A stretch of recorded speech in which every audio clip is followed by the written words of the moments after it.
Current U.S. House Representative Byron Donalds from Florida is looking to raise his profile in his home state, or adopted state, because maybe he's from Jamaica. Maybe. Well, he's facing some racist remarks during a heated Republican primary race for governor in Florida right now. And reports say that the attacks have appeared in online commentary, campaign messaging, and political discussions around the state for this here thing. The controversy has drawn national attention on top of Donald's already attention, as the campaign to become the first state's black Republican governor is a big deal, especially who he's running against and just the history of the state of Florida. Byron's is already responding to the criticism that is happening in the race, and that's the criticisms towards him being he's condemned the attacks and saying that racism should have no place in political debate. In public statements and interviews, he's emphasized that the voters should focus on policy issues such as economic growth, education, and public safety rather than personal attacks. The man who's great at personal attacks is saying back away from personal attacks, especially those that deal with. Supporters say the criticism highlights the intensive nature of the race and the pressures faced by candidates from historically unrepresented groups.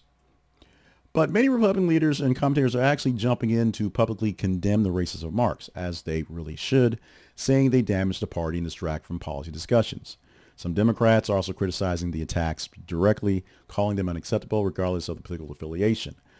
Analysts say that the episode reflects broader tensions within the primary campaigns. There's a lot of things to complain about and be angry about, where the rhetoric can come especially aggressive in the meantime, and just picking a thing is just one of the many things to be picked in here, especially in Florida. Now, this is a good thing to see, where you're seeing people from both sides of the aisle saying, let's back away from the race thing. Let's not do this on a color thing. Let's actually talk about the issues and how each other are really evil people, and not evil people would tend to color in their faces. That's great. This is Florida, so we'll see how great that goes. The Republican gubernatorial primary for Florida is supposed to be one of the most closely watched in the state for the races across the country, with candidates competing to lead a state with a large economic, fast-growing population and national influence that outstretches many of them of its size. Analysts say the high-stakes primaries often produce intense political advertising and messaging. And yeah, those messages can sometimes, all the times, guaranteed times, cross into personal attacks and, the easy ones. The controversy has renewed discussion about race in American politics. Experts note that candidates of color often face unique challenges, including racially charged rhetoric or stereotypes that we have been dealing with. I'll say we because, I've dealt with politics, and in some senses, I do not have the bravery to go as high as a Byron Donalds. Trust me, as far as I wanted to go was my HOA presidency, and that was a bit too much, having people complain about not getting trash picked up on time.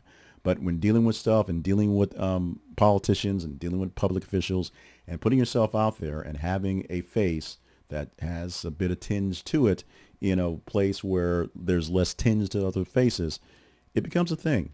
It always is a thing.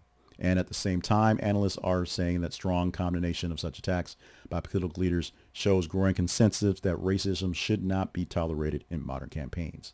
It's a good thing that people are sticking up for the good things.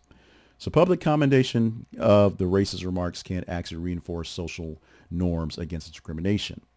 It can, and then sometimes it can't, because sometimes some folks, some folks in the politics, and some people working against the candidates, there are people working against Byron Donalds in his candidacies to have him lose or other people win, will use whatever they can to poke the bear, to push the levers and make things worse.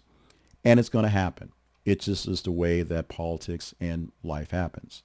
I have very little in common with Byron Donalds in the sense of a political agenda. I hear what he says. I think he's crazy, especially a guy that says something like black people were better and families were better under Jim Crow, who ironically is married to a white woman. After being married to a black woman, that's a whole nother story that we aren't going into right now. But here's the deal on this one. Give Donalds a fair shake to win his state. It's not my problem. It's Florida's problem. And to do what he can to make history.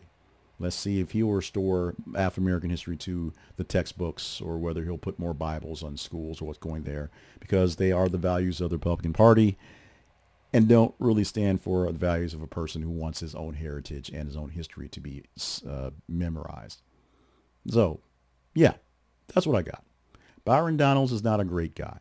I'll say that. Not a fan. Not a fan at all. But this BS is BS. So let's talk about it. Let's talk about the BS that is the racism back and forth in the gubernatorial race. Let's talk about the racism that is, how he got to where he was, and how he basically had to kind of denounce all to become a representative. And let's just talk about Byron Donalds just being kind of slimy, to be honest. Let's do it.